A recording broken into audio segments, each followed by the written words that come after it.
স্বাগতম Madrid বেতারের pre match আয়োজন before the স্টর্মের নতুন এপিসোডে। আজকে রিয়াল মাদ্রিদ খেলছে হুয়েস্কার সাথে হোম ম্যাচ। দর্শকরা সবে মাত্র যুক্ত হতে শুরু করেছেন, আমরা আরো কয়েকজন দর্শক আমাদের সাথে জয়েন করবেন, তার জন্য অপেক্ষা করব। জিসান এবং এরিক দুজনকেই স্বাগতম। Zisan good evening, Eric good morning. Good match morning day, Mehedi. Weekend match day আমরা আসলে ওয়েট করি এই সময়টার জন্য প্রতি সপ্তাহেই। এখন কোভিড এর কারণে হয়তো যেটা হচ্ছে যে আমাদের ম্যাচের ফ্রিকোয়েন্সি বেশি হচ্ছে, যেটা একদিক দিয়ে লাইক ফ্যান হিসেবে আই ওন্ট প্রবাবলি কমপ্লেইন। আজকের আয়োজনটা একটু ভিন্ন এই সেন্সে যে ইতিমধ্যেই আহ, আহ, ইতিমধ্যেই আহ, আমাদের স্টার্টিং লাইন আপ দেওয়া হয়ে গিয়েছে। সো স্টার্টিং লাইন আপ নিয়ে হচ্ছে আমরা আলোচনা শুরু করব। এবং এডেন হ্যাজার্ড, আমাদের আজকের পর্বের অ্যাকচুয়ালি নাম যেটা, যে Hazard's first start in ages.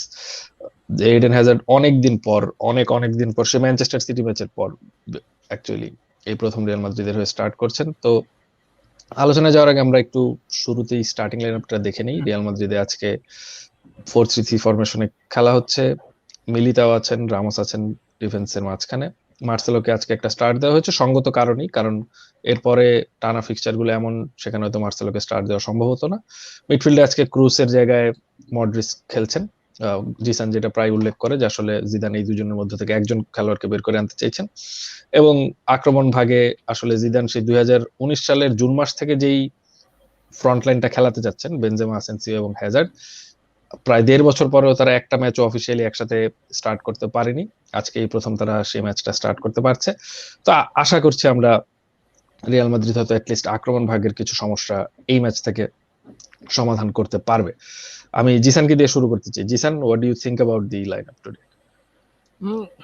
Fullback বাদ দিলে আর মানে ডিফারেন্সে মিলিতাওয়ের অন্তর্ভুক্তি বাদ দিলে এটা কিন্তু মানে ইজ নট লাইক অনেক রোটেশন করা একটা 11। যেমন রাইট ব্যাকের ব্যাপারটা তো আসলে ঠিক ইচ্ছা করে করে না, রাইট ব্যাকের ব্যাপারটা করতে হচ্ছে।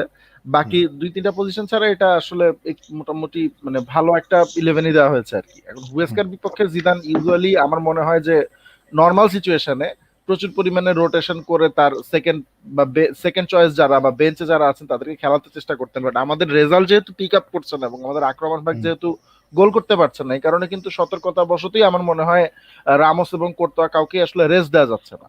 তো এটা কোর্তোয়ার ব্যাপারে আমি নট ওয়ারিড বা স্কেপটিক যে কোর্তোয়া যেহেতু গোলকিপার উনি আসলে গোটা সিজন জুড়ে খেলে যেতে পারবেন। রামোসের জন্য মনে হয় মানে একটা দুটো রেস্ট এরকম ম্যাচে তিনি ডিজার্ভ করেন আর কি। তার যে বয়স বা তার এখন যে অবস্থা এটা তিনি ডিজার্ভ করেন, বাট আমরা আসলে এফোর্ড করতে পারছি না।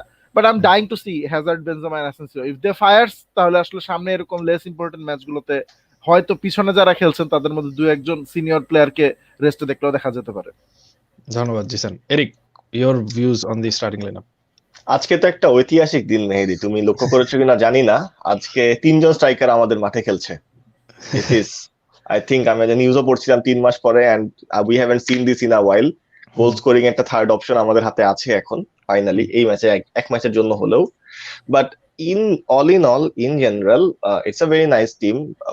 মন্ডের বিশ্রাম দরকার, সামনে অনেকগুলো কুইক ফায়ার ম্যাচ আছে, এবং লুকাস ভাস্কেজকে আমাদের এখন যা দেখতে পাচ্ছি যে আমাদের সামনে আরো 2-1টা match, we don't have any other player to give him a space. আর মিলিতাওয়ের ব্যাপারটা I'm actually interested to see how this pans out. I hope this is gonna be like, we are gonna see some understanding, and রামোসকে বেশি ডিফেন্সের লিডারশিপের দায়িত্ব যদি না নেওয়া লাগে, তাহলে he can more like give effort to the midfield and to the final third as well. So all in all, yes, I'm very much looking forward to this lineup. Thank you Eric. এবং আরো একটা ব্যাপার হচ্ছে যেটা আমরা বরাবরই যেটা কথা বলে আসছি গত কয়েকদিন ধরে রিয়াল মাদ্রিদ সার্কেলে, যে ব্যাপারটা যে আসলে মিলিতাও আর ভারানের বেশি বেশি একসাথে খেলা উচিত। মিলিতাওকে রামোসের সাথে খেললে মিলিতাও ভালোই খেলবে, রামোসের সাথে ভারান খেললেও ভারান ভালোই খেলে। তো আসলে হ্যাঁ, এই ম্যাচটা হয়তো সের্জিও রামোসকে রেস্ট দেওয়ার একটা খুব ভালো সুযোগ ছিল, কিন্তু এগেইন আপনি যদি সিজনের প্রথম ম্যাচই রিয়াল সোসিয়েদাদের মাঠে যে ড্র করে শুরু করেন, তারপর যদি আপনি আবার ঘরের মাটিতে কাদিজের সাথে হেরে বসেন, with absolute due respect to Cadiz is actually, while we are speaking, I think they are joint top on the La Liga table. They are on a fairy tale run of their own. But আপনি যদি এরকম ম্যাচের বলছি না, লিগের শুরুতেই যদি দুইটা হোঁচট খান, তাহলে সেখান থেকে আবার আপনার অধিনায়ককে এরকম সময়ে এসে বিশ্রাম দেওয়াটা হয়তো পারেন না, একজন কোচের পক্ষে সম্ভব হয়ে ওঠে না শেষ পর্যন্ত ক্যাপ্টেনকে রেস্ট দেওয়া। in 2 days actually we have another game with Inter Milan. So all in all, হ্যাঁ, আমিও এই ব্যাপারটার সাথে জিসানের সাথে একমত যে হয়তো আমরা আজকে রামোসকে রেস্ট দেওয়ার একটা সুযোগ ছিল, বাট দেন এগেইন মার্সেলোকেও খেলাতে হচ্ছে, হয়তো ডিফেন্স আগে শাকতারের সাথে, কিংবা আমরা যদি বলি কাদিজের সাথে লাস্ট লিগ ম্যাচে যেরকম খেলেছে এল ক্লাসিকোর আগে, সেগুলো বিবেচনায় হয়তো জিদান শেষ পর্যন্ত রিস্কটা নিতে চাননি, এবং তার ফলশ্রুতিতেই আজকে সের্জিও রামোসও স্টার্ট করছেন। তো এগেইন আমাদের আজকের টপিকে আরো আমরা আজকের ম্যাচ নিয়ে কথা বলবো, ম্যাচের ট্যাকটিক্স নিয়েও আমাদের বিশেষ কিছু আয়োজন আছে। তার আগে জিসানের কাছে আবার ফেরত আসতে চাই। জিসান, এডেন হ্যাজার্ডের প্রায় 3-4 মাস পর তিনি এই প্রথম স্টার্ট করছেন। What do you expect from him and how do you see him based on the 20 minutes you saw him against Borussia Mönchengladbach? How do you see this match to be a fitting match to start with? Start করার জন্য আমি তো মনে করি আসলে ব্যক্তিগতভাবে এটা খুবই ভালো একটা অপরচুনিটি তার জন্য, কারণ রিয়াল মাদ্রিদ এখন যদিও পয়েন্ট টেবিলে 3 নম্বরে আছে, বাট আমরা কিন্তু টপে যারাই আছে তাদের চেয়ে ম্যাচ খেলেছি দুটো কম। সো দুটো ম্যাচ কম খেলে আমরা যদি এরকম একটা পজিশনে থাকি, মানে দিস ইজ সামথিং যেটার উপরে ক্যাপিটালাইজ করা উচিত, এবং ক্যাপিটালাইজ করার মতো একটা ম্যাচে যদি আমাদের টপ প্লেয়ার ফিরে এসে পারফর্ম করেন তাহলে এটা আমার জন্য ভালো। আবার তার উপরে কিন্তু এমন প্রেশারও নাই যে না জিতলে মানে সবকিছু বন্ধ হয়ে যাবে। তবে জিততে হবে, অবশ্যই জিততে হবে, কিন্তু হি নিডস টু পারফর্ম, এটা হচ্ছে আমার প্রথম চাওয়া আর কি তার কাছ থেকে। এখন আই ডোন্ট নো, মানে হ্যাজার্ডের জন্য আমি ব্যক্তিগতভাবে মনে করি একটা গোল, একটা অ্যাসিস্ট, কিংবা একটা ম্যাচে ভালো পারফরমেন্স যেখানে উনি ডিফেন্স ব্রেক করে 2-3 বার অপোনেন্টকে একটা হুমকির মুখে ফেলবেন, এরকম একটা পারফরমেন্সই তার জন্য আসলে এখন মোটামুটি মোরাল বুস্টার হয়ে যেতে পারে। আর মুনচেনগ্লাডবাখের বিপক্ষে 20 মিনিট উনি যা খেলেছেন উনি কিন্তু ভালোই খেলেছেন, বাট এই ভালোইকে প্রপার ভালোতে আজকে যদি কনভার্ট করতে পারেন, I will see that as a big progress. এবং ওনাকে আসলে এরকম যে he can come back in 2 ways, like গত মৌসুমের Asensio, he can come back with a bang, or we can like মানে এক্সপেক্ট আ স্টেডি প্রগ্রেস। তো either way আমি খুবই হ্যাপি হব যদি দুইটার কোনোটা দেখান। গত মৌসুমে একটা সমস্যা আমি যেটা দেখতে পাচ্ছিলাম যে হি ওয়াজ কনফিউজ যে আসলে ডিফেন্স ব্রেক করবেন উনি কিভাবে, মানে স্পেনের খেলার ব্যাপারগুলো উনি তখনও প্রবাবলি ক্যাপচার করে উঠতে পারেননি। তো উনি অনেকদিন খেলেননি, এটা ট্রু, কিন্তু দেখেছেন, ট্রেনিং করেছেন, সো অফকোর্স মানে কিছুটা আইডিয়া হয়তো হয়েছে। এখন হুয়েস্কার ডিফেন্স আসলে অত স্ট্রং এরকমও না, সো আই গেস মানে ওনার জন্য কাজটা খুব কঠিন হবে না, but he needs to concentrate. আর ওই যে মানে অ্যাজ আ প্রফেশনাল আসলে he has to perform. Real মাদ্রিদের 29 বছর বয়সে জিদান নিজেও এসেছিলেন, বাট তারপরও রিয়াল মাদ্রিদের হল অফ ফেমে ঢুকে গেছেন, কিন্তু বেসিক্যালি পারফর্ম করি, সো পারফর্ম করতে হবে, এটাই হচ্ছে দাবি।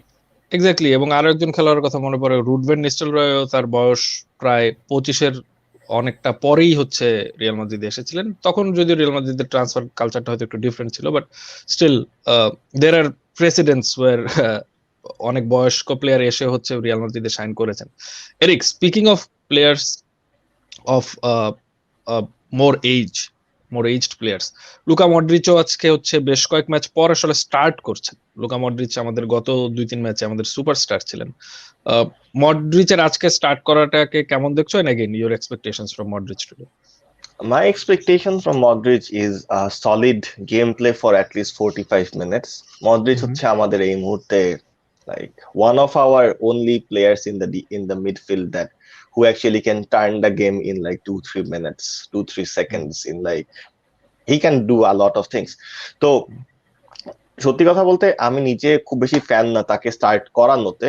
I do want him as an impact sub coming in like for the last 30 minutes so that he can provide more input to it. আর একটা তুলনামূলকভাবে দুর্বল টিমের এগেইনস্টে মডরিচ কিন্তু মানে ডিসেপটিভলি স্ট্রং, এটা বছর মানে লাস্ট কয়েক বছরে দেখা গেছে। ছোটখাটো মানুষ হলো ধাক্কা ধুক্কা দিয়ে he can make space for him.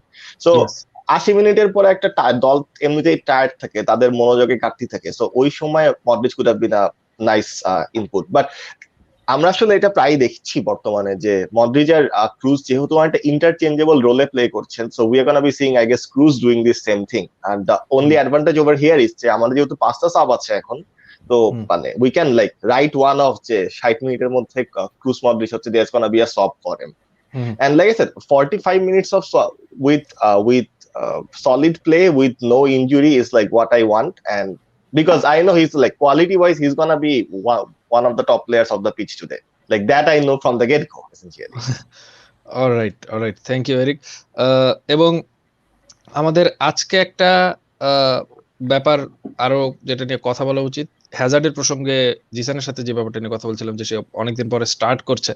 So আমাদের যে জিনিসটা একটু ভাবা দরকার সেটা হচ্ছে হুয়েস্কা হচ্ছে এই মুহূর্তে লা লিগার সবচেয়ে বেশি ফাউল করা দল। সো এখানে বেসিক্যালি দুইটা চেইন অফ থট আছে যে এই ধরনের দলের সাথে আপনি কিভাবে অ্যাপ্রোচ করবেন। সো হুয়েস্কা বেসিক্যালি আমি যদি এক্সাক্ট স্ট্যাটিস্টিক্সটা পুল করি, তারা লা লিগায় প্রত্যেক ম্যাচে প্রায় 18টা ফাউল করে। এবং এখানে যেটা বলছিলাম যে দুইটা চেইন অফ থট আছে যে আইদার আপনি হ্যাজার্ডের মতো প্লেয়ারকে, because A lot is relying on Hazard. Real মাদ্রিদের এই যে আমি বারবার আমাদের গত কয়েকটা পডকাস্টে মনে আমি সবচেয়ে বেশি বলেছি সে একটা ডেটের কথা যে ডিসেম্বরের 12-13 তারিখ পর্যন্ত আমাদের ফিকচার গুলো খুব ক্রুশাল। সো ইটস ন্যাচারাল যে you would probably want to save your only or not only your best attacking creative player for this kind of a match. কিন্তু আবার আরো একটা ব্যাপার হচ্ছে যে আপনি এভাবে আসলে সেভ করে তাকে কতদিন খেলাবেন। এট ওয়ান পয়েন্ট ক্রিস্টিয়ানো রোনাল্ডো তো এরকম না, বা রাউল তো এরকম না যে এই ধরনের ম্যাচ খেলতেন না। যারা রিয়াল মাদ্রিদের মেইন ক্রিয়েটিভ থ্রেট তাদেরকে এই ধরনের ম্যাচ খেলতে হতো। তো এই ব্যাপারটা সম্পর্কে আমি তোমাদের দুজনের মতবাদটা নিব, বাট এটা আমি অ্যাকচুয়ালি সংক্ষেপে নিব উত্তরটা যে তুমি কোন চেইন অফ থটের সমর্থক এখানে Jisan? Should he have been rested or you are happy that he is playing? Again আমি সেম কোশ্চেন বেসিক্যালি আবার করছি। হি উইল, মানে আমি যেটা মনে করি যে he will not be rested. মানে রেস্ট তখনই করতে হবে যখন আসলে উনি স্ট্রিং অফ ম্যাচেস এবং কঠিন ম্যাচেস খেলে ফেলেছেন, সামনে আরো কঠিন ম্যাচেস আছে। আমার যেটা এখন মনে হয় যে ওনার জন্য ম্যাচ ফিটনেসটা বেশি দরকারি। সো ওনাকে ম্যাচ খেলতে হবে, প্রচুর মিনিট খেলতে হবে। এখন না খেললে উনি রেডি হবেন না।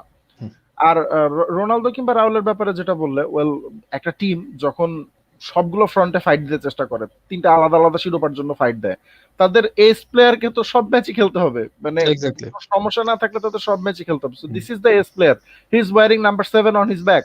সো অফকোর্স মানে রিয়াল মাদ্রিদের হয়ে if you are wearing number 7 on your back, তোমার কোচ যখন তোমাকে ডাকবে তোমাকে খেলতে হবে, মানে এটার কোনো এক্সেপশন নেই। এক্স্যাক্টলি। জি এরিক, তোমার কাছ থেকে জানতে চাই তুমি এখানে কোন চেইন অফ থটটা প্রেফার করো? Should he have been rested or you are happy he is playing? I am happy that he's playing, and because he's somewhat of an injury prone player right now, so we are going to be seeing a lot of players trying to tackle him. So my expectation is a 45 minutes of gameplay without him getting injured, honestly. But 45 minutes of play, like as Jisan said, that's enough minutes for like he can change the game. And in the first 45 minutes, like we can see in the first 45 minutes, Tomar, তিনি কেমন খেলবেন আর কি। So that's it আর কি। I really hope that he doesn't get injured again. ওকে, আমরা আজকের ম্যাচের একটা tactical বিশ্লেষণে যাওয়ার আগে কিছু প্রশ্ন নিয়ে নিব। সেটা হচ্ছে একজন প্রশ্ন করেছেন ফার্স্ট হাফের পরে লুনিনকে দেখা যেতে পারে, unless Thibaut Karatoya is not injured, why would any manager change his goalkeeper after the first half? That makes no sense basically. তারপরে আরো একজন প্রশ্ন করেছেন কোর্তোয়াকে রেস্ট দিয়ে লুনিনকে খেলানো যেত না। হ্যাঁ, আই ডু এগ্রি। প্রবাবলি কাদিজের সাথে ম্যাচটা আর আজকের ম্যাচটাই রিয়াল মাদ্রিদের লং স্ট্রেচে by the end of the year আমাদের যে ধরনের ফিক্সচার আছে এই দুইটা ম্যাচে ছিল যেখানে হয়তো লা লিগায় লুনিনকে সুযোগ দেওয়া যেত, বাট কাদিজের সাথে অলরেডি তো আমরা হেরে বসেছি। এবং গোলকিপারদের রিদমেরও একটা ব্যাপার আছে। দ্য থিং ইজ, আমি বুঝতে পারি হয়তো কেন জিদান লুনিনকে চান্স দিচ্ছে না, because what will you actually basically achieve by giving him one game. মানে আজকের ম্যাচের পর রিয়াল মাদ্রিদের পরের যে 8-9টা ম্যাচ আছে ওইখানে কোর্তোয়া ফিট থাকলে তাকে না খেলানোর কোনো কারণ নেই। আজকের ম্যাচে অ্যাকচুয়ালি যে শুধু 90 মিনিট খেলিয়ে লুনিনের বর্তমান ম্যাচ শার্পনেস বা কনফিডেন্সে খুব বেশি হেরফের হবে না। He is here for the Copa del Rey, he is the cup keeper, will see him in the Copa del Rey. এবং এগেইন চ্যাম্পিয়ন্স লিগেও হয়তো আমাদের যেমন বরুসিয়া মুনচেনগ্লাডবাখের সাথে আমাদের হোমে যে ম্যাচটা, সেটা বেসিক্যালি আমাদের লাস্ট ম্যাচ চ্যাম্পিয়ন্স লিগের, সেখানে হয়তো আমরা প্রথম 2 ম্যাচ জিতলে তাকে এমনিতেও দেখতে পেতাম, but everything has changed because of how hour players have played. So এখানে কিছু জায়গায় আসলে আপনার বেস্ট প্লেয়ারকে জায়গা না দিয়ে উপায় নেই। অলরাইট, আরো কিছু কোশ্চেন তোমাদের দুজনের জন্য নেব আমি একটু। একজন বলেছেন Benzema should be rested and Jovic should be given chance. Jisan, তোমার মতবাদ জানতে চাই এটার ব্যাপারে। এটার ব্যাপারে তো আমি সবসময় বলে আসছি যে জোভিচকে চান্স পেতে গেলে গোল করতে হবে, বাট আমাদের এখন দেখো আমরা এই কোর্তোয়াকে খেলাচ্ছি এরকম ম্যাচেও, এটাই ইন্ডিকেট করে যে আমরা আসলে কতটা সেফ প্লে করছি। মানে আমাদেরকে 1-0 গোল ডিফেন্ড করতে হচ্ছে ম্যাক্সিমাম সময়।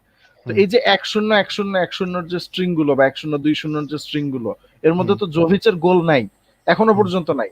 তো যে স্ট্রাইকার এখনো পর্যন্ত দলের কম গোলেই অবদান রাখতে পারেননি, তাকে আমি দলের টপ স্কোরারকে বসিয়ে কেন খেলাবো? আর বেনজেমার জন্য রেস্ট প্রয়োজন হয়, মানে এটা বেনজেমার ক্যারিয়ার জুড়ে কিন্তু আমি কখনো দেখি নাই যে বেনজেমার জন্য রেস্ট প্রয়োজন হয়। He is very fit, he can go on for like 30 matches টানা কোন রকম সমস্যা ছাড়া। সো সেটাই এখানে ইউটিলাইজ করা হচ্ছে। আর জোভিচ অল্প কিছু মিনিট পেতে পারেন বা পাওয়া উচিত, এটা আমি এগ্রি করি, কিন্তু এই অল্প কিছু মিনিটের মধ্যে তাকে স্কোর করতে হবে, কারণ তুমি যদি দলের স্টার্টারকে ডিসপ্লেস করতে চাও, you have to perform better than him. So সেটা তো আর হয় নাই, সেটা যেহেতু হয় নাই, সো স্টার্টারই রয়ে যাচ্ছেন।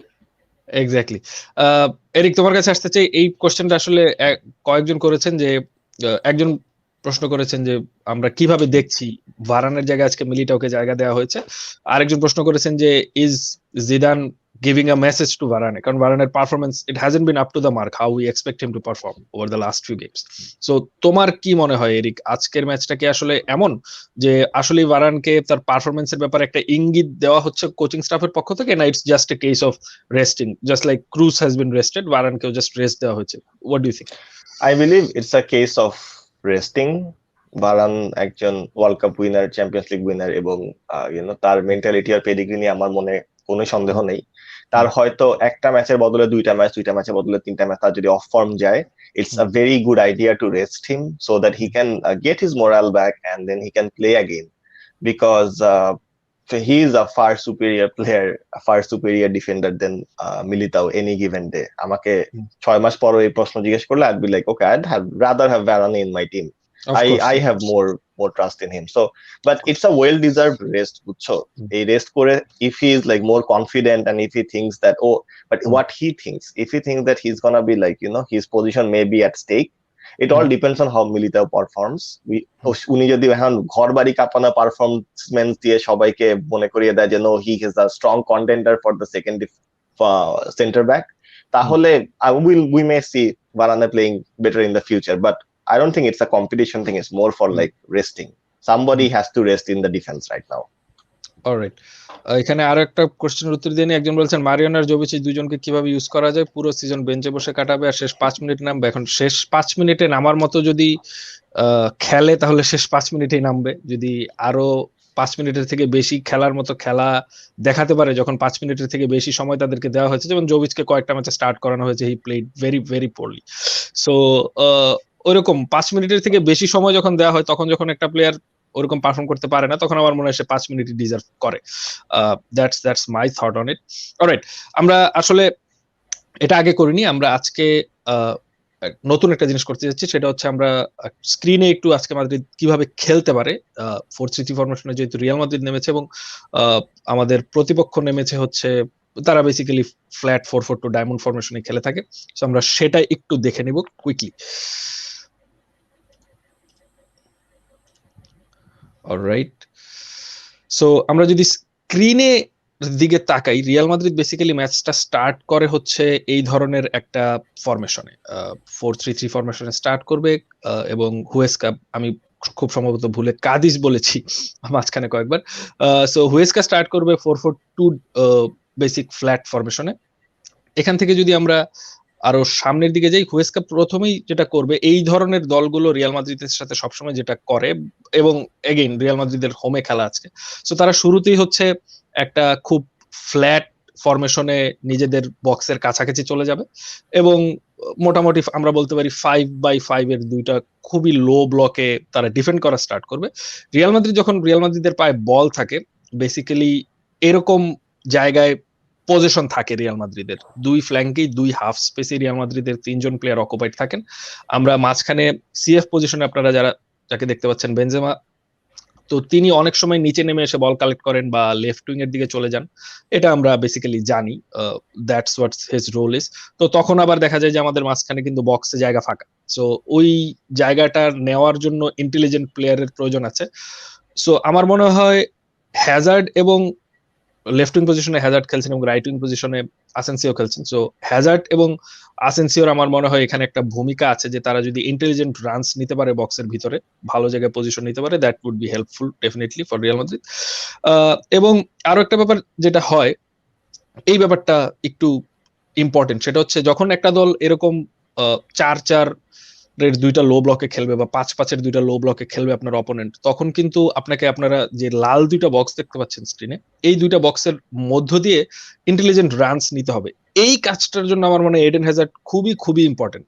এই স্পেসটা ভিনিসিয়াস অকুপাই করতে জানে না, ও ড্রিবলিং করে এখানে চলে যায়, sometimes he knows how to pull a pass back, sometimes he doesn't, but এখানে লেফট ব্যাকের সাথে ইন্টারচেঞ্জ করে বা এখান থেকে ক্রুজ, আজকে এখানে মডরিচ খেলছেন, মডরিচ আর ওইদিকে সরে গেলে এই জায়গাটা ব্যবহার করে বক্সে ঢোকার যে এডেন হ্যাজার্ডের প্রবণতা, আমার মনে হয় সেটার আজকের ম্যাচে না, এডেন হ্যাজার্ড যেই ম্যাচে খেলবেন সেই ম্যাচেই এটার একটা ভালো প্রয়োজনীয়তা আছে বলে রিয়াল মাদ্রিদের স্কোয়াডে আমার মনে হয়।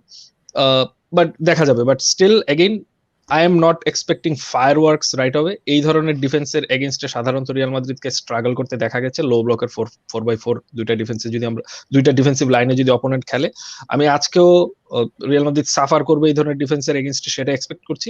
But today we have more solutions than problems actually in the first 11, so I hope Zidane uses that properly. Alright, আলোচনায় ফিরে আসছি আবার, এবং তোমাদের দুইজনের কাছে জানতে চাইবো, জিসান তোমার এটা নিয়ে, আমি স্ক্রিনে যা দেখালাম এটা নিয়ে কোনো অবজারভেশনস যদি থাকে, বা if ইউড like to bring it back. Left বা রাইট ফ্ল্যাঙ্কে তুমি যখন ফুল ব্যাক এবং তোমার অপোনেন্টের ওয়াইড মিডফিল্ডার দুজন মিলে যখন একটা ডিফেন্সিভ ব্লক তৈরি করেন, তাদের মাঝখানে যে জায়গাটা ইউজ করার ব্যাপারটা, এই জিনিসটার কিছু নমুনা কিন্তু হ্যাজার্ড গত ম্যাচে মুনশনগ্লাডবাখের বিপক্ষে ম্যাচেও দেখিয়েছে। এই যে মাঝখানের এলসিএম এর সামনের যে লাল জায়গাটা, এই জায়গাটাতে উনি বেশ কয়েকবার ঢুকে পড়েছিলেন এবং মদ্রিচকে বল দিলেও উনি প্রেস রিলিজের জন্য বলটা পিছনে ঠেলে দিয়েছেন।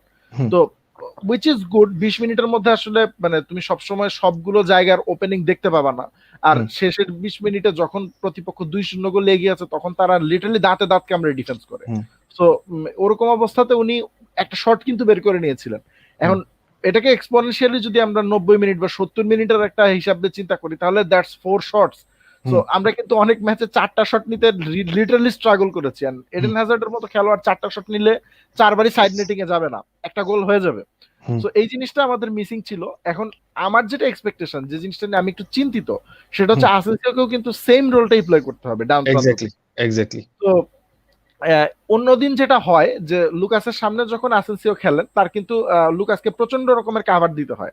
যেমন গত দুটো ম্যাচে উনি যখন খেলেছেন, উনি মোটামুটি মানে লেফট উইঙ্গার হিসেবে না খেলে লেফট উইং ব্যাকের সামান্য একটু পজিশনে, রাইট উইং ব্যাকের সামান্য একটু পরে লিটারালি আরএম পজিশনে খেলেছেন। এখন Asensio is not an RM, মানে right midfielder. Lucas Vazquez is a good right midfielder, মানে he can cross the balls to the box, এবং এটা দুটো আলাদা আলাদা অ্যাঙ্গেল থেকে, বক্সের পাশে চলে এসে কখনো কখনো ডায়াগোনাল জায়গা থেকে। তো আজকে ভালভার্দে শুরু করছেন, সাথে ভাস্কেজ মোটামুটি কনফিডেন্ট আছেন, তো ভালভার্দে ভাস্কেজকে কাভার দেবেন, এবং আমার মনে হয় আসেনসিওর ডিফেন্সিভ ডিউটি এতে একটু হলেও কমবে। যদিও আমরা মেকশিফট রাইট ব্যাক নিয়ে খেলছি, তো ডিফেন্সিভ ডিউটি তাকে দিতে হবে, কিন্তু ওই যে হ্যাজার্ডের যে রোলটা, এটা মানে ডান প্রান্ত থেকে তাকেও প্লে করতে হবে। আমরা ইউজুয়ালি অ্যাসিমেট্রিক ফরমেশনে খেলা থাকি, এর কারণ হচ্ছে বেনজেমা যেদিকে সরে যান ফরমেশন ওইদিকে অ্যাসিমেট্রিক হয়ে যায়। Benzema tends to go to the left. এখানে বেনজেমারও একটা ডিউটি হচ্ছে যে তাকে পজিশন সুইচ করার সময় আসেন্সিওর সাথে মাঝে মাঝে পজিশন সুইচ করতে হবে আই গেস, মানে তাহলে এটা মানে মোর আনপ্রেডিক্টেবল হয়ে যাবে। না হলে it's always going to be Hazard Benzema and 4-3-3 ছদ্মবেশে আমরা বেসিক্যালি 4-4-2 খেলতে থাকবো। এক্স্যাক্টলি। এরিক, তোমার কোনো অবজারভেশন যদি থাকে? আমার অবজারভেশন হচ্ছে সেন্ট্রালে স্পেস ক্রিয়েট করা নিয়ে। তোমার এরকম একটা লো ব্লকে যদি তুমি মাঝখানে ঢুকে পড়ো এই যে কোনো একটা চ্যানেলে তোমার বল নিয়ে, তাহলে যেটা হয় সেটা হচ্ছে মোটামুটি you get pressed from left, right, centre, forward, like from all of the sides, right, from all of the corners. So that kind of gives you the opportunity to release the ball in a deadly space right outside the box to someone who can take a very nice looking shot to a top corner, say Modric, even say Hazard. So a channel je ঢুকতেছে at the end of the day, he has to be smart enough when he sees that he is getting some space coming in, চারদিক থেকে তিন দিক থেকে press আসলে he can actually see more space getting created. তুমি যেটা বললে এটা আসলে সত্য about Vinicius, যে এই স্পেসে যদি Vinicius ঢুকতো by this time, he goes exactly here. হ্যাঁ, এই যদি ঢুকতো এই স্পেসটাতে, তাহলে like he could have had, I don't like it kind of gives you more opportunity to even like more like it's a better place to do a lot of things to like তুমি এখান থেকে তুমি যদি উইংও change করতে চাও, তুমি যদি এখান থেকে অন্য চ্যানেলটাতে বল পাঠাতে চাও, তাইলেও it kind of works out instead of going to the touch line or something. So this is gonna be one of the key differences that we have been seeing. আর আরেকটা ব্যাপার এখানে যেটা আমার মনে হচ্ছে সেটা হচ্ছে যে এই স্পেসে যদি মার্সেলো ঢুকেন, if he loses the ball then there's gonna be a lot of defensive pressure on Modric. Maybe Hazard has to like fall back to a certain amount because Marcelo plays pretty far up front, right? তাতে দেখা গেল যে আমরা দেখবো যে Modric আর Hazard পাশাপাশি খেলছে, Marcelo হচ্ছে এই চ্যানেলে ঢুকে বল নিয়ে বসে আছে। So we'll be seeing what's gonna happen, but this is gonna be a one very good way of like exploiting the space without creating crosses, কারণ মাঝখানে প্লেয়ার থাকবে না cross there at the end of the day. হ্যাঁ, এবং এটা ভালো observation actually, কারণ যখন মেন্ডি খেলে, মেন্ডি এখানে মার্সেলোর মতো, মার্সেলো যতটা অ্যাডভেঞ্চারাস থাকে অতটা অ্যাডভেঞ্চারাস ফার্স্ট অফ অল থাকে না। Mendy doesn't overlap as much Marcelo does, but again Marcelo যখন এখানে থাকবে, মার্সেলো বেসিক্যালি আবার মার্সেলোর জন্য ডিফেন্সে ফিরে যাওয়াটাও, যখন কাউন্টার অ্যাটাক হচ্ছে অপোনেন্টের, ট্রানজিশনাল ডিফেন্সে মার্সেলোর জন্য ফিরে যাওয়াটাও ডিফিকাল্ট। আরেকটা অবজারভেশন এখানে আমি বলে শেষ করতে চাই, সেটা হচ্ছে যেমন বেনজেমা কিন্তু প্রায় he drops deep to collect the ball to build up the play, but এটার জন্য যেটা করতে হবে সেটা হচ্ছে বেনজেমা কিন্তু he is a good on first touches and everything. So বেনজেমার যেটা করা উচিত সেটা হচ্ছে আমার মনে হয় তাকেও একটু এই দুই লাইনের মাঝখানের জায়গা অকুপাই করে দেখা উচিত, কারণ হি hardly ever does that. He either goes to one wing অথবা একেবারে এদিকে চলে আসে, তারপরে এখান থেকে হচ্ছে পাসের মাধ্যমে খেলা উপরের দিকে ওঠাতে চায়। কিন্তু বেনজেমাকে আমরা হার্ডলি দুই লাইনের মাঝখানে দেখি, যে কাজটা হয়তো স্কোর করতে হয়, যে কাজটা ওডেগার্ডের করতে হয়। এখন কথা আসতে পারে এটা বেনজেমার কাজ না, এটা বেনজেমার কাজ। কোচ তাকে ওই কাজ দিয়ে নামাই দেখে হচ্ছে সে এত নিচে নেমে বল কালেক্ট করে। সো বল কালেক্ট করার ব্যাপারটা যদি বেনজেমা একটু বল কালেকশনের দিকে না দিয়ে সে যদি একটু দুই লাইনের মাঝখানে ড্রপ করার ব্যাপারেও কনসেন্ট্রেট করে, I think that can definitely B beneficial to the team. এখানে একটা কোশ্চেন এসেছে, কোশ্চেনটার অ্যান্সার তোমারই কথার সাথে রিলেটেড, এই কারণে বলে ফেলি যে জোভিচও নামে না বা মারিয়ানো নামে না, তারা কখনো এই লিস্টেই ঢুকে নাই। So basically what kind of striker does Zidane actually want? Because they are not A-list strikers, that's why. Zidane actually wants that kind of striker যিনি পায়ে বল রাখতে পারেন এবং তার টিমমেটকে বল দিয়ে দিতে তার কোনো সমস্যা নেই। Benzema has been playing in kind of inverted striker role for about 6 or 7 seasons now, and সেটা মানে যে চলে গেছে বা যে যায় নাই এটা কিন্তু কখনো চেঞ্জ হয় নাই, because that's is most comfortable position. এখন এখানে উইঙ্গারদের একটা বড় কাজ হচ্ছে যে 1/3 অফ দ্য গোল উইঙ্গারদের নিয়ে আসা। সো আমাদের উইঙ্গাররা যখন ডেলিভার করেন তখন কিন্তু ইট বিকামস ইজিয়ার। আর ব্লকের কথা এরিক যেটা বলছিল যে দুটো ব্লক ফাঁকা পড়ে থাকে, ওই দুটো ব্লকের মধ্যে যখন ঢুকতে পেরেছেন, বিং অনেস্ট ভিনিসিয়াসও গোল পেয়েছেন। ভিনিসিয়াস লেভান্তের বিপক্ষে যে গোলটা করেছেন ওটা কিন্তু ওই ব্লক থেকে শট নিয়ে করা। সো ওই ব্লকে উনি বারে বারে আসতেন না, উনি মোর টাচ লাইন ঘেঁষা প্লেয়ার। এন্ড অফকোর্স মানে আমার এটাতে কোনো সমস্যা নাই, মানে হ্যাজার্ড আজকেও 90 মিনিট খেলবেন এরকম না, বেনজেমাকে ডেফিনেটলি ভিনিসিয়াসকে কিংবা রড্রিগোকে ডেফিনেটলি 70 মিনিটের পরে দেখলে আমি খুব একটা অবাক হব না। তো দ্যাট মিনস যে ব্লকের মধ্যে খেলা একজন ফরওয়ার্ড কাজ করে নাই, তখন ওই লাইন ঘেঁষে খেলা আরেকজন উইঙ্গারকে কাজে লাগানো হচ্ছে। সমস্যা যেটা যে উইং ঘেঁষে খেলা উইঙ্গারের জন্য Benzema is not the best type of forward, সেখানে নিজেকে আসলে অনেক দায়িত্ব নিয়ে কাজ করতে হয়। তো ভিনিসিয়াস এবং বিং অনেস্ট রড্রিগো এখন এতটা ম্যাচিউরড না যে আসলে ওই দায়িত্বটুকু নিয়ে নিজেরা জিনিসগুলো ফিনিশ করে আসবেন। সেটার কারণে রিয়াল মাদ্রিদ আসলে সাফার করছে।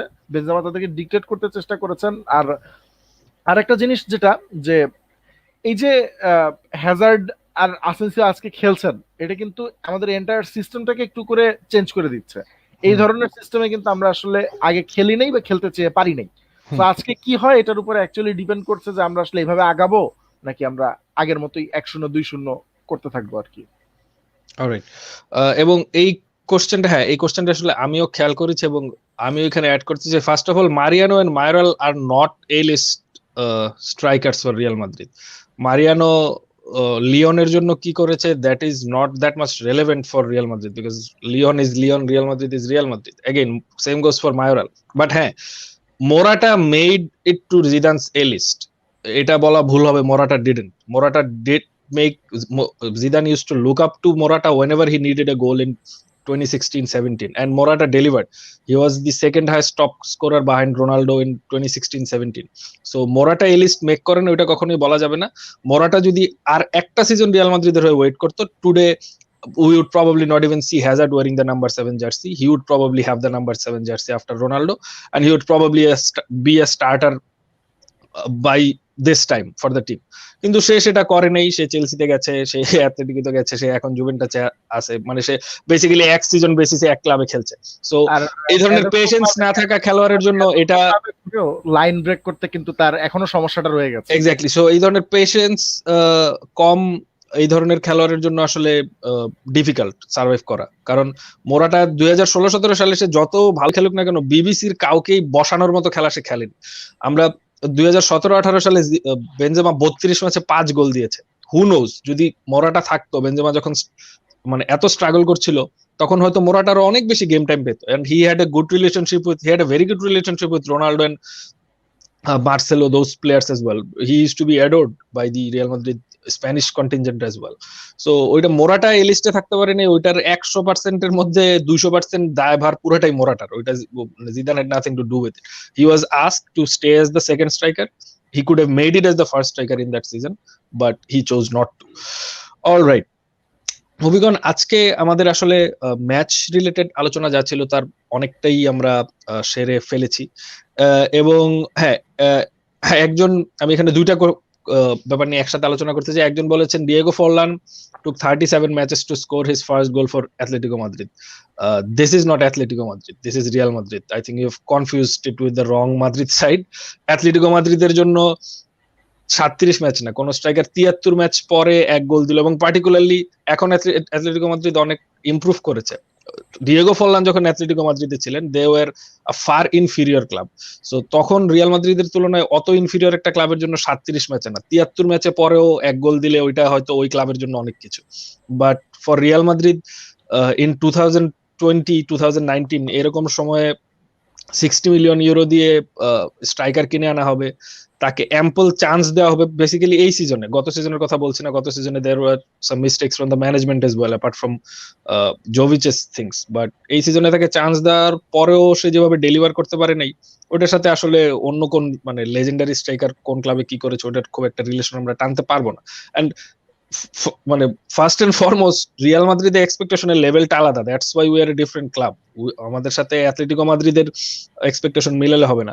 ফার্নান্ডো টরেজের মতো স্ট্রাইকারও চেলসিতে যে অনেকদিন স্ট্রাগল করেছেন। I think it took him a lot of days to get his first goal for Chelsea when he moved from Liverpool. Eric can vouch for that, I think. So again, Eric, next question তোমার কাছে যেতে চাই। সেটা হচ্ছে, একজন বলেছেন যে he would prefer personally for Rodrigo to come onto the left wing after 70 minutes, basically Hazardের জায়গাটা অকুপাই করার জন্য। What do you think about this? Could this be a good idea? If you want to experiment, why not? But I'd wanna go for a player who has been playing on the left wing and have scored a bunch of times while coming on from the sub. Is that player Rodrigo? No, that player is Vinicius Junior. So I'd rather see Vinicius Junior after 70 minutes than Rodrigo. But I don't want to see him start. Like now that we have Hazard, I don't want to see him start anymore. Okay. But he'd rather be like a 70 minute pore with his energy. We have seen him score goals. So yeah, our Rodrigo, like Rodrigo is I think he's getting developed for a right wing alternative in the near future. And if we can hold these starting lineup, Asensio and Hazard in the front end, then we can have Rodrigo Vinicius coming in after 70 minutes and wreak some havoc, because Rodrigo himself is a very gifted player as well and a mature player as well. দেখা গেল রদ্রিগোর maturity দেখে ভিনিসিয়াসও শিখে ফেললো এই কয়েক ম্যাচে বসে থাকতে থাকতে পাশাপাশি বসে। জিসানের হাসি দেখে বোঝা যাচ্ছে যে জিসানের এক্সপেকটেশন খুবই কম এখানে। এবং হ্যাঁ, আরেকটা ব্যাপার, হ্যাঁ, আমরা ভালদেবাস ভাইবসে জিসান এই প্রসঙ্গটা তুলেছিল। এক্সপেকটেশন কম না, জিনিসটা এরকম যে ভিনিসিয়াস যদি শিখতে চান তাহলে তার সামনে রোল মডেলের কিন্তু অভাব নাই। মানে রদ্রিগোকে দেখে যদি তার শিখতে হয়, Rodrygo is junior to him, মানে এটাই তো শেষ অপমান হচ্ছে, এটাই যে দেখ ওকে দেখে শেখ। না, তাকে অলরেডি মানে ভিনিসিয়াস কারেন্টলি রদ্রিগো এবং ভিনিসিয়াস দুইজনের কাছ থেকে আরো একটা ছোট বয়স্ক স্প্যানিশ ট্যালেন্টের থেকে inferior player right at this moment. মানে আমরা যদি কারেন্ট ফর্মের তুলনায় বিচার করি, সো তার আসলে ওই হিউমিলিয়েশনেও যেহেতু খুব একটা তিনি রিয়েক্ট করেননি, হঠাৎ করে রদ্রিগোর কাছ থেকে অনেক কিছু শিখে ফেলবেন ওইটাও বলার কথা না। সো আমরা ভিনিসিয়াসের প্রসঙ্গে থাকবো। জিসান ভালদেবাস ভাইবস একটা প্রসঙ্গ তুলেছিল যে বেনজেমা এবং ভিনিসিয়াসের মধ্যে যে ব্যাপারটা হয়ে গেছে, সেটা কিন্তু আমরা মানে we try to play that out cool, but জিদানও যেহেতু ব্যাপারটা নিয়ে প্রেস কনফারেন্সে কথা বলেছেন, that means it was actually whatever was shown, it was true, that happened. There is like no point sliding past it that it didn't happen. It happened, but it happened, and as the coach said যে এরকম হতেই পারে, it's a non issue. Still Jisan, তোমার কি মনে হয়, কারণ আমরা এই যে অনেক ছোট ভাই বড় ভাই অনেক উদাহরণ আমরা টানছি, but football is changing every day, football is evolving every day, প্লেয়ারদের কালচার এভরিডে চেঞ্জ হচ্ছে, মেন্টালিটি এভরিডে চেঞ্জ হচ্ছে। ডু ইউ স্টিল থিঙ্ক যে এখানে একটা কিছু মানে কাজ করবে, একটা দূরত্ব তৈরি হবে বেনজেমা ভিনিসিয়াসের মধ্যে, or it should it happen? দেখো, মানে জিদান বলেছেন যে এই ধরনের ঘটনা খেলার মাঠে হতে পারে, এবং সাথে এটাও বলেছেন যে এই ধরনের ঘটনা অহরহ হয়, এটা নতুন কিছু না। তো মানে এটা খুবই স্বাভাবিক। কেউ যদি মানে আমাদের আসলে মানে এখন তো অ্যামাজনের কারণে আসলে মানে প্লেয়ারদের ড্রেসিং রুমে কিংবা কোচের রুমে আসলে একটা লেভেল পর্যন্ত অ্যাক্সেস চলে এসেছে। I personally don't think that is very healthy. এখন এখানে জিনিসটা এরকম যে একজন কোচ তার খেলোয়াড়কে কিংবা একজন সিনিয়র খেলোয়াড় তার জুনিয়র খেলোয়াড়কে মাঠের মধ্যে ইনস্ট্রাকশনের জন্য হোক কিংবা যেটাই হোক, এটা অনেক কিছু বলতে পারেন। It's an institute, it's a team, they need to function as a team. তো এখানে সিনিয়র প্লেয়াররা যদি ডিমান্ডিং না হন, জুনিয়র প্লেয়াররা এখানে পারফর্ম মানে করবেন না, এভাবেই চলে আসছে। রয় কিন is famous for like giving a hairdresser treatment 2.0 to his team because he was the captain, and Benzema এখানে ভাইস ক্যাপ্টেন হিসাবে, সিনিয়র অ্যাটাকার হিসাবে এখানে যে কোনো কিছু বলতে পারেন। তো অ্যালেক্স ফার্গুসন যদি ডেভিড বেকহ্যামের মাথায় অ্যাডিডাস বুট ছুঁড়ে মারতে পারেন, সেটা যদি 20 বছর আগে কোনো ইনসিডেন্ট না হয়। ডেভিড বেকহ্যাম ওয়াজ আ গ্লোবাল সুপারস্টার ব্যাক দেন, এবং Alex Ferguson was not as big as he is today. Like he is a 13-time Premier League winner now. He was a 7-time Premier League winner back then. He could do that, and this is part of football culture. You have to be demanding to your players. You have to be demanding to your juniors. এবং যখন active ট্রিটমেন্টে কাজ না হয়, তোমাকে passive treatment দিতে হবে। তো একজন খেলোয়াড় যদি ডিটাচ থাকেন, you can go to your coach and say, coach, sub him off. That's disrespect. But you can say to that junior player, unless you perform, I'm not gonna pass to you. So coach যখন তোমাকে তুলে নিবে, তুমি বলতেও পারবা না যে তোমাকে পাস দেওয়া হয় নাই। হ্যাঁ, এন্ড ভাই you can complain against your senior player. So that was a way of bringing out the best of him. And Vinicius এখানে আসার পর থেকে মার্সেলো আর বেনজেমা লিটারালি তাকে পেলে পুষে আগলে রেখে মানে এই পর্যন্ত এনেছেন। So if anyone has the right to call যে ওকে দিয়ে হচ্ছে না, এটা বেনজেমা। সবার ফার্স্টে মার্সেলো, কিন্তু মার্সেলো যেহেতু পিছে থাকছেন না, it would be Benzema, and he did his job. তো তার কাজ করার জন্য আমার মনে হয় না যে তাকে এরকম একটা ব্যাশ আপ দেওয়ার মতো কোনো কিছু আছে। He was just doing his job and as a part of doing his job he scored a goal as well. So মানে যেটা ভিনিসিয়াস করতে পারে নাই, so of course he gets that from me as well. So মানে এখানে বেনজেমাকে সমালোচনা করার বা এটা নিয়ে ভবিষ্যতে যদি ভিনিসিয়াস কোনো ইস্যু ক্রিয়েট করে, দ্যাটস এন্টায়ারলি অন ভিনিসিয়াস। মানে Benzema was just doing his job. Thank you Jisan. একজন বলেছেন বেনজেমার কি এটা ট্রিক ছিল নাকি ভিনিকে রাগে খেলায় উন্নতি করে? I don't think Vinicius junior works that way. I don't think that's how Vinicius junior functions. I think Benzema was hoping যে মুখে না বললে মেবি 2-3টা পাস না আসলে কল দেওয়ার পরও maybe he might respond. So yeah, can be the case actually. Alright, এরিকের কাছে আবার ফেরত আসবো। আমাদের সময় প্রায় শেষ দিকে, ম্যাচ শুরু হয়ে যাবে 15 মিনিটের মধ্যে। আমরা এই ব্যাপারটা নিয়ে আলোচনা করে শেষ করবো। একটা ভালো প্রশ্ন এসেছে অ্যাকচুয়ালি, যে আনহেল ডি মারিয়া আমাদের জন্য দুই উইংয়ে খেলেছেন। তিনি যখন স্টার্ট করেন তিনি ন্যাশনাল টিমের জন্য লেফট উইঙ্গার ছিলেন, ন্যাশনাল টিমের হয়ে তখন রাইট উইঙ্গেও খেলেছেন, কিন্তু রিয়াল মাদ্রিদে এসে অ্যাকচুয়ালি তার পজিশনাল ডাইভার্সিটি অনেক বেশি ছিল। তাকে আনচেলত্তি ব্যবহার করেছেন লেফট অ্যাটাকিং মিডফিল্ডারের মতো একটা পজিশন লিটারালি তার জন্য মেকশিফট করে ক্রিয়েট করে সেখানে তাকে খেলানো হয়েছে। আবার যখনই কোনো রাইট উইঙ্গার ইনজুরিতে ছিলেন তখন তিনি সেখানেও সার্ভিস দিয়েছেন। এবং ডিমারিয়ার cross and decision making those are good more often than not.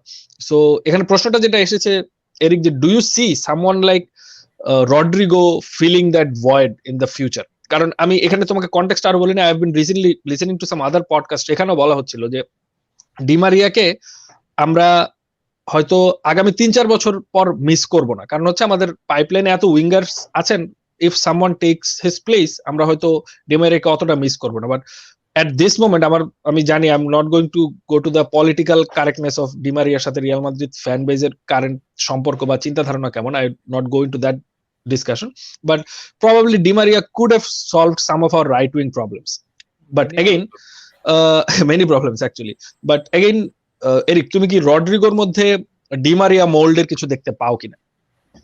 দেখো, আমার ভয়টা সিম্পল। আমি একটা প্লেয়ারকে ভার্সেটাইল বানাইতে গিয়ে যদি লুকাস ভাস্কেজ বানাই দেই তাহলে সারা জীবনই হতেছে এক জায়গায় থেকে যাবে। and I don't want that. I don't like, as much as I love Lucas Vazquez, I don't want him to be like, I don't want another Lucas Vazquez in my team. We already have one. We already have one, তাই না? So this is a very interesting question for like a long debate.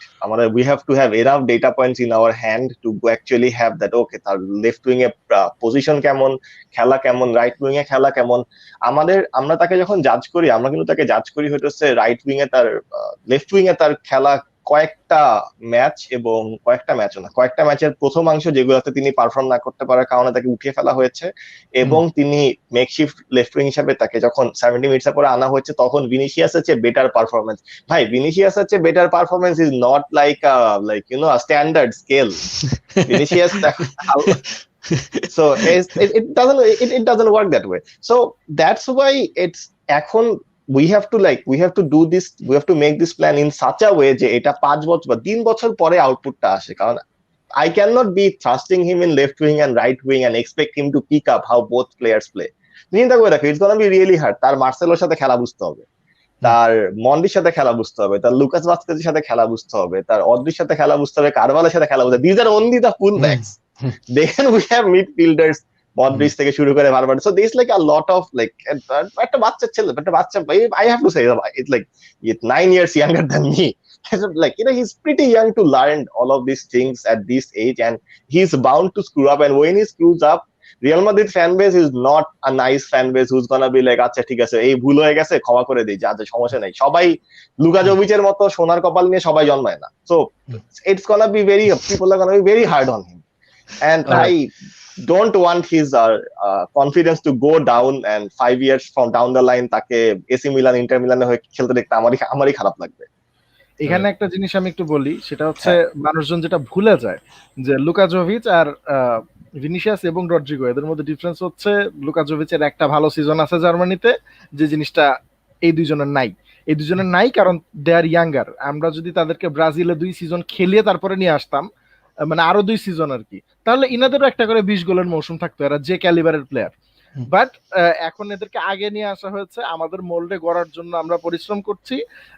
অথচ মানে আমাদের fan বেজের একটা অদ্ভুত কারণে ফিলিংসটা এরকম যে Jovic should be started, this two should like fall back in line and like have that time served on the bench.